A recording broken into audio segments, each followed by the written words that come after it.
ओम नमो भगवते वासुदेवाय धन्वन्तरे अमृतकलशहस्ताय त्रैलोक्यनाथाय श्री महाविष्णवे நம. காலபுருஷனுக்கு மூன்றாவது ராசி உபயராசி புதன் பகவான் ஆட்சி பெற்ற மிகவும் யோகம் பெறும் ராசி. மற்றவர்களுக்கு உபயோகமாக இருப்பவர்கள், தானு வாழ்ந்து மற்றவரை வாழ நினைப்பவர்கள், நல்ல எண்ணம் கொண்டவர்கள், தூய உள்ளம் கொண்டவர்கள் இந்த மிதுன ராசி. இந்த மிதுன ராசியில்தான் திருவாதிரை, புனர்பூசம், மிருகசீசம் நட்சத்திரங்கள் அவதாரம் செய்கின்றார்கள். இந்த நட்சத்திரக்காரர்கள் பெரும்பாலும் தானு வாழ்ந்து மற்றவரை வாழ வைக்கும் சகோதரத்துவம் கொண்டவர்கள், மிகவும் நல்ல உயர்ந்த நோக்கம் கொண்டவர்கள், இனிமையானவர்கள், அன்பானவர்கள், அடங்காதவர்கள், அதிகமான ஆளுமை சக்தி படைத்தவர்கள், கலைநயம் மிக்கவர்கள், சினிமா துறையில் கொடிகட்டு பிறக்கும் ராஜயோகம் பெற்றவர்கள் இந்த மிதுன ராசி உதித்த மிக பெரும் துல்லியவான்கள்.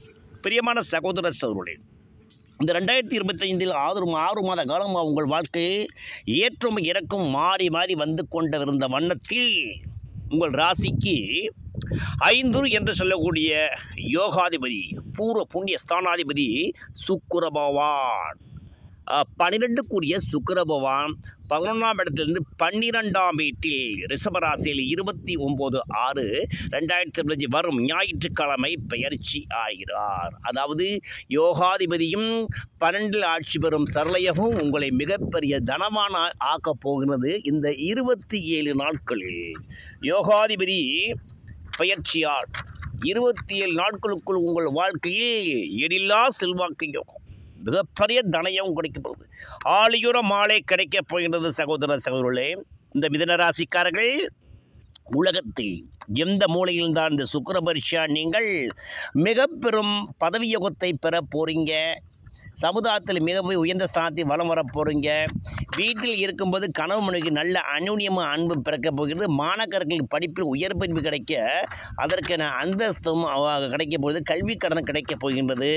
ஆக மொத்தத்தில் நீங்கள் இந்த காலகட்டங்கள் மிகப்பெரிய தனவந்தராக, மிகப்பெரிய யோகம் பெற்றவராக வரப்போகிறீங்க.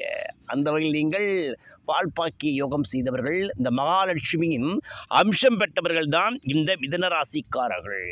இந்த மிதுன ராசிக்காரர்களுக்கு 5 என்று சொல்லக்கூடிய யோகாதிபதி 5ஆம் வீட்டில் இருந்தாலும் ராஜயோகம், 12ஆம் வீட்டில் இருந்தாலும் மிக பெரும் ராஜயோகம். 2 காரகத்தையும் 12இல் அறையும் போது அவர் சுப செலவுகளை உங்கள் வாழ்க்கையில் நிறைய தருவார்.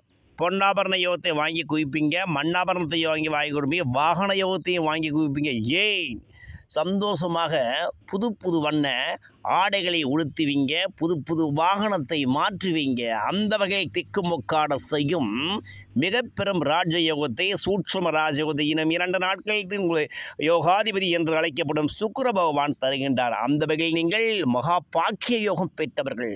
பிரியமான சகோதர சகோதரர்களே, நீங்கள் உலகத்தில் எந்த மூலையில் இருந்தாலும் இந்த 20 நாட்களுக்கு, இந்த ஜூன் 29ஆம் தேதியிலிருந்து அங்கே 27 நாட்களுக்குள் நீங்கள் பசுமாட்டுக்கு தினந்தோறும் முடிந்தால் வாழைப்பழம் அல்லது அகத்திக்கீரை கொட்டு பசுமாட்டை தொட்டு வணங்கி, வாழை தொட்டி வணங்கி வாருங்க. யோகம் விரித்தடையும். வெள்ளிக்கிழமை தோறும் காலை 6 to 7 நடக்கும் சுக்கிரஹோரையில் அரச மரத்தை சுட்டு 24 சுற்று சுற்றி ஒரு 6 சொம்பு தண்ணீர், அது வடக்கு பார்த்த மூற்றில் விட்டு அந்த ஆசீர்வாதத்தை பெற்றுக்கொள்ளுங்க. அதனால் நீங்கள் மிகப்பெரும் யோகத்தை அடைய போகிறீங்க. இந்த மிதுனராசியில் பிறந்த மிகப்பெரும் துல்லியவான்கள், மகா யோகவான்கள். மேலும் நீங்கள் பசுமாட்டை வணங்குவது மட்டும் இல்லாமல் பசுவிற்கு, அதாவது பெரிய ஆலயம் சென்றால் பசுவிற்கு நீங்கள் உதவி செய்யலாம். பசு பராமரிப்பவர்களுக்கு நீங்கள் ஒரு நாள் உணவு உதவியை செய்யலாம், அல்லது வாழைப்பழங்கள் கொடுத்து உதவி பண்ணலாம். வரும்போது பசுமாடு உங்களுக்கு மிகவும் யோகத்தை கொடுத்து கோமாதா உங்கள் வாழ்க்கையில் குலதெய்வமாக இருக்க போகிறாங்க. மேலும் இந்த காலகட்டங்களில் உங்களுக்கு குலதெய்வத்தின் குருவர்களான குலதெய்வத்தை பிடித்துக் கொள்ளுங்க.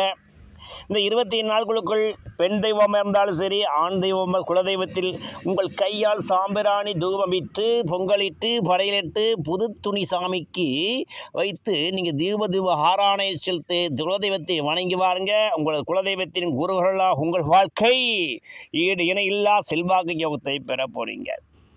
முடிந்தால் வரும் வெள்ளிக்கிழமையிலிருந்து ஒரு 3 நாள்கள் வெள்ளிக்கிழமைகளை இரவு 8 to 9 சுக்கிரஹோரையில் லட்சுமி படத்திற்கு முன்பு ஒரு லட்டு வச்சு நைவேத்தியம் செய்து ஓம் சீம் சீம் சீம் சௌமங்கல்ய தேவதே சௌபாகியலட்சுமி மமோபாத்த சௌபாகியம் ஐஸ்வர்யம் ஆயுள் ஆரோக்கியம் குரு குரு பசி பசி ஸ்வாஹா என்ற சுலோகத்தை நீங்கள் மனதார துதித்து வரும்போது லக்ஷ்மி தேவி உங்கள் வாழ்க்கையே எண்ணிலா யோகத்தை தரப்போகிறாங்க.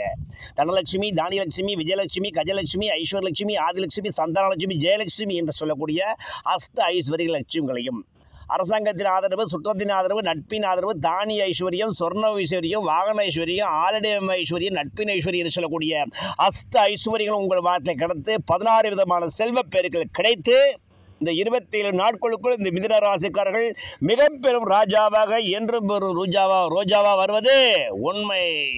நான் ஏன் பிறந்தேன் இந்த நாட்டுக்கு நலமென புரிந்தேன் என்று சொல்லும் அளவுக்கு நான் ஏன் பிறந்தேன் என்பதற்கு ஒரு தடகமான நல்ல நாட்கள் இந்த 20 நாட்களில் வந்து உங்கள் வாழ்க்கை திக்குமுக்காட செய்யும் சம்பவம் நடந்து மிகப்பெரிய ராஜாவாக மாறுவது இந்த 27 நாட்களுக்கு மிதுன ராசிக்காரர்கள் உண்மை.